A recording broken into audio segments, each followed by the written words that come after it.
નમસ્કાર વિદ્યાર્થી મિત્રો, એજ્યુટેકનો ચેનલમાં આપનું સ્વાગત છે।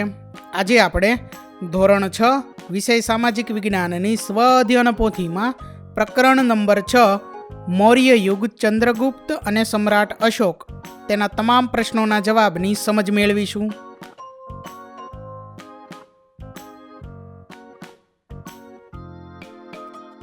તો પ્રકરણ 6માં સૌથી પહેલા છે પ્રશ્ન નંબર 1, જેની સૂચના છે નીચે આપેલા દરેક પ્રશ્નના ઉત્તર માટે આપેલા વિકલ્પોમાંથી સાચો વિકલ્પ શોધીને બોક્સમાં લખો। જેમાં પહેલો પ્રશ્ન છે નીચેના પૈકી કયું વાક્ય યોગ્ય છે? તો અહીં 4 વાક્યો આપેલા છે। એ, ચંદ્રગુપ્ત મગધ રાજ્યનો સેનાપતિ હતો। ત્યાર પછી બી, ચાણક્ય એ મગધનો શક્તિશાળી રાજા હતો। સી, ધનનંદ અને ચાણક્ય ચંદ્રગુપ્તના શિષ્ય હતા। ડી, ચંદ્રગુપ્ત મૌર્ય વંશના સ્થાપક હતા। તો આ 4 વાક્યો પૈકી જે સાચું વાક્ય છે તે છે ડી, ચંદ્રગુપ્ત મૌર્ય વંશના સ્થાપક હતા। તો પ્રશ્ન 1ની સામે આવેલા બોક્સમાં ડી લખવાનું છે। ત્યાર પછી આગળ બીજો પ્રશ્ન છે ગ્રીક રાજા સેલ્યુકસ નિકેતરને હરાવીને ચંદ્રગુપ્ત કયા પ્રદેશ જીત્યા? તો જવાબ છે વિકલ્પ સી, બલુચિસ્તાન, કંદહાર, કાબુલ અને હેરાત જીત્યા। ત્યાર પછી આગળ પ્રશ્ન નંબર 3 છે અર્થશાસ્ત્ર નામનો ગ્રંથ કોના દ્વારા લખવામાં આવ્યો હતો? બિંદુસાર, ચંદ્રગુપ્ત, ચાણક્ય, અશોક? તો જવાબ છે વિકલ્પ સી, ચાણક્ય।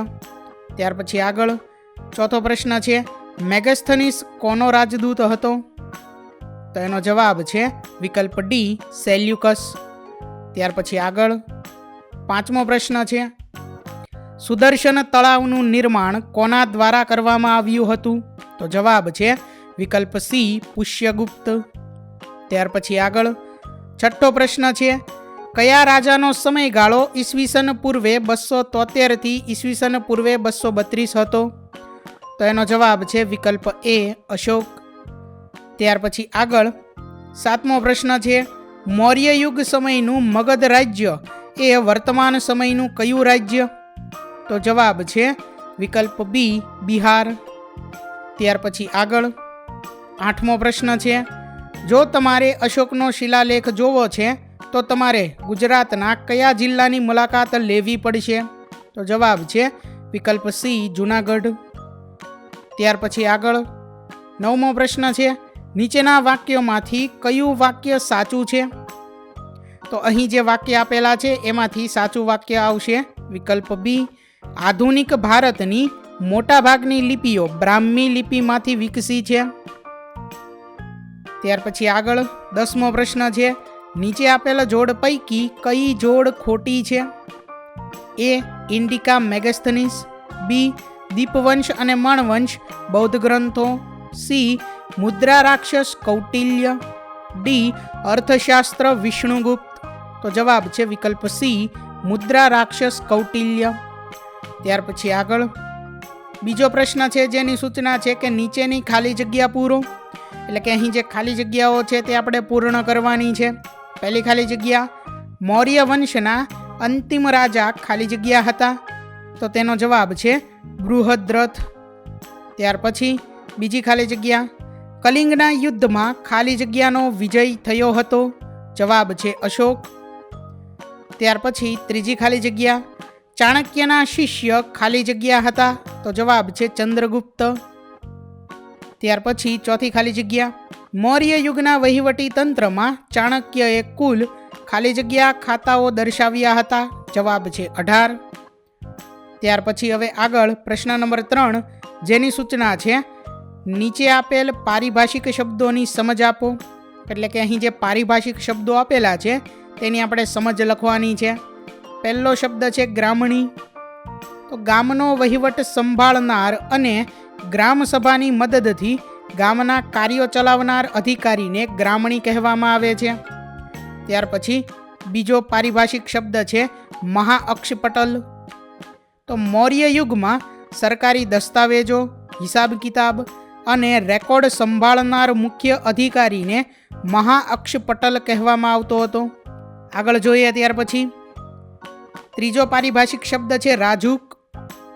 જિલ્લા અથવા આહાર એટલે કે વિભાગનો વહીવટ સંભાળનાર અને ન્યાય તથા કરવેરાની જવાબદારી ધરાવનાર અધિકારીને રાજુક કહેવામાં આવે છે. ત્યાર પછી ચોથો પારિભાષિક શબ્દ છે ગોપ.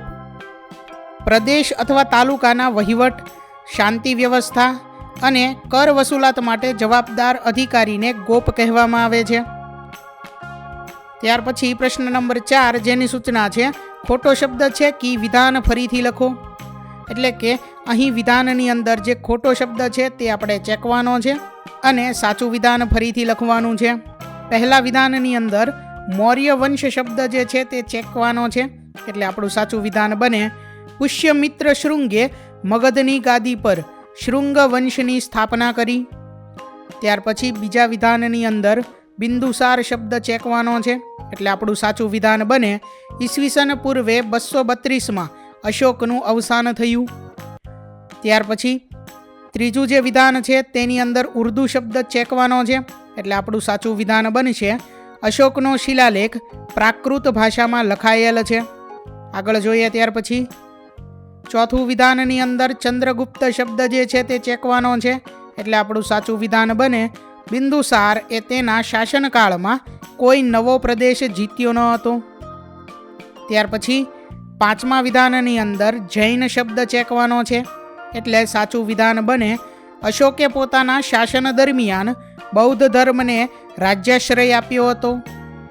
ત્યાર પછી આગળ પ્રશ્ન નંબર 5 જેની સૂચના છે જોડકા જોડો. અહીં વિભાગ અ અને વિભાગ બ આપેલો છે. વિભાગ અ માંથી પહેલું છે ખેતી વિભાગ, તો એની સામે આવશે વિભાગ બ માંથી ત્રીજું સીતાધ્યક્ષ.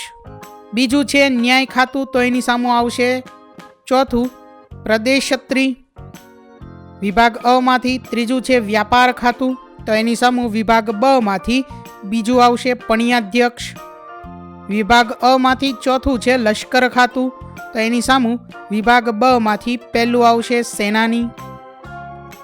વિભાગ અ માંથી પાંચમું છે મુદ્રા ખાતું, તો એની સામે આવશે વિભાગ બ માંથી છઠ્ઠું મુદ્રાધ્યક્ષ. એટલે પહેલાની સામું ત્રીજું, બીજાની સામું ચોથું, ત્રીજાની સામું બીજું, ચોથાની સામું પહેલું અને પાંચમાની સામું છઠ્ઠું આવશે.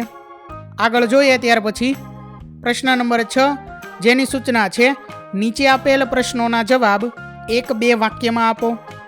જેમાં પહેલો પ્રશ્ન છે વર્તમાન સમયનો દિલ્હીથી કોલકાતા રાષ્ટ્રીય ધોરીમાર્ગ મૌર્ય યુગમાં કયા નામે ઓળખાતો હતો? તો જવાબમાં આપણે લખી શકીએ કે વર્તમાન સમયમાં દિલ્હીથી કોલકાતા સુધીનો રાષ્ટ્રીય ધોરીમાર્ગ મૌર્ય યુગમાં ગ્રાન્ડ ટ્રંક રોડ તરીકે ઓળખાતો હતો.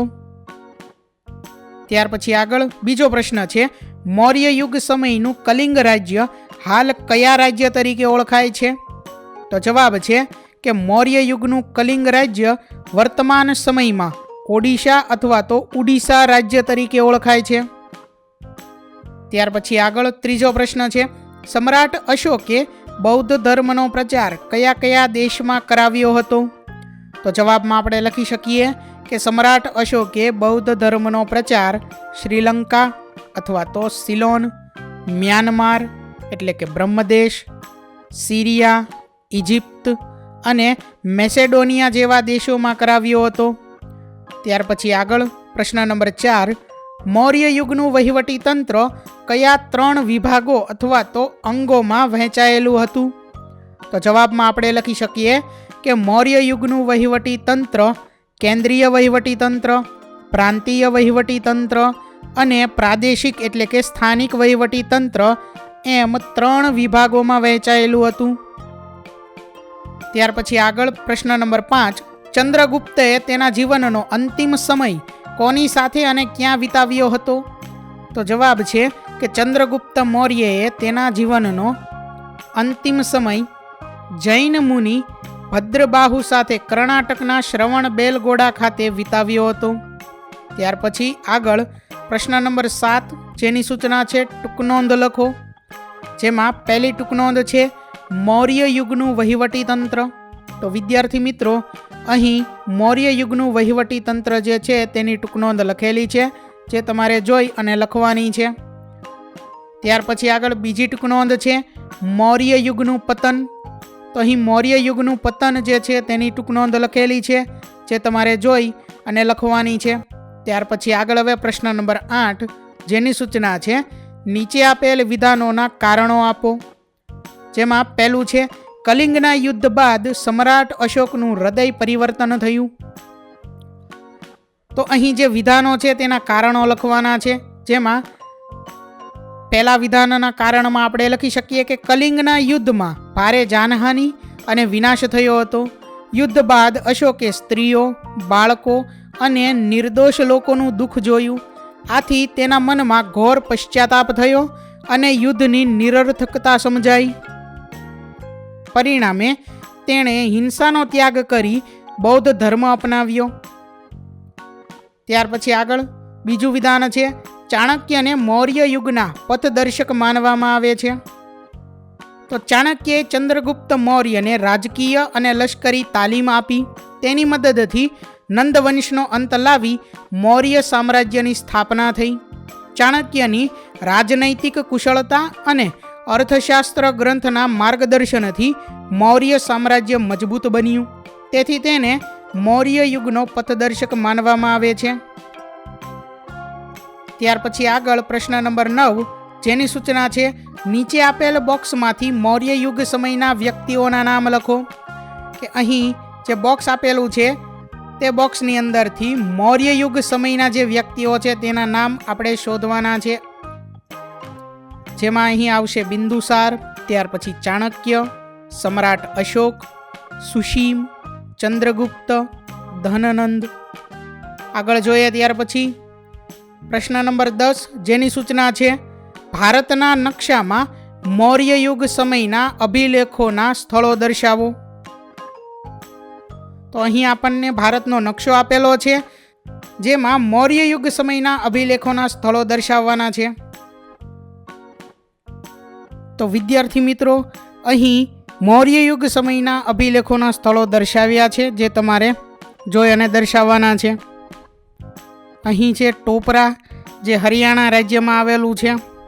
ત્યાર પછી ગિરનાર ગુજરાતમાં આવેલું છે. સોપારા મહારાષ્ટ્રમાં આવેલું છે. સાંચી જે મધ્યપ્રદેશ વિસ્તારમાં આવેલું છે. કલિંગ, ત્યાર પછી અહીંયા છે સારનાથ, લુંબિની, કોશાંબી વગેરે તમારે જોઈ અને દર્શાવવાના છે. તો વિદ્યાર્થી મિત્રો, અહીં ધોરણ 6 વિષય સામાજિક વિજ્ઞાનની સ્વ અધ્યયન પોથીમાં પ્રકરણ નંબર 6 મૌર્ય યુગ, ચંદ્રગુપ્ત અને સમ્રાટ અશોક તેના તમામ પ્રશ્નોનું સોલ્યુશન પૂર્ણ થાય છે. વિદ્યાર્થી મિત્રો, આપેલા વિડીયોની જો તમારે પીડીએફની જરૂર હોય તો તમે આપણી એપ્લિકેશન સ્માર્ટ સાથી પરથી મેળવી શકશો. વિદ્યાર્થી મિત્રો, આપણી એપ્લિકેશન સ્માર્ટ સાથી પ્લે સ્ટોરમાં આવી ગઈ છે, જેની અંદર તમે બધા વિભાગ જોઈ શકો છો. તેની અંદર વિવિધ ધોરણ છે. ધોરણ ઉપર ક્લિક કરતાં વિવિધ વિષય ખુલશે. વિષય ઉપર ક્લિક કરતાં તેની અંદર આવતા પાઠ ખુલશે. તેની અંદરથી તમે પાઠ્યપુસ્તક પણ ડાઉનલોડ કરી શકો છો. તેની અંદર આપેલા પાઠમાં ક્લિક કરતાં તમે પાઠની પીડીએફ, સ્વાધ્યાયની પીડીએફ, સ્વાધ્યાયન પોથીની પીડીએફ, પાઠના વિવિધ વિડીયોઝ, સ્વાધ્યાયના વિડીયોઝ, સ્વાધ્યાયન પોથીના વિડીયોઝ બધું જોઈ શકો છો અને ડાઉનલોડ પણ માત્ર એક ક્લિકમાં કરી શકો છો. વિદ્યાર્થી મિત્રો, આપણી એપને સપોર્ટ કરજો, ડાઉનલોડ કરજો. થેન્ક યુ દોસ્તો. એજ્યુકટેકનો ચેનલ તરફથી વિડીયો નિહાળવા બદલ આપનો આભાર. આવા બીજા વિડીયોઝ નિહાળવા માટે અમારી યુટ્યુબ ચેનલ એજ્યુકટેકનો અત્યારે જ સબસ્ક્રાઇબ કરો. આભાર દોસ્તો.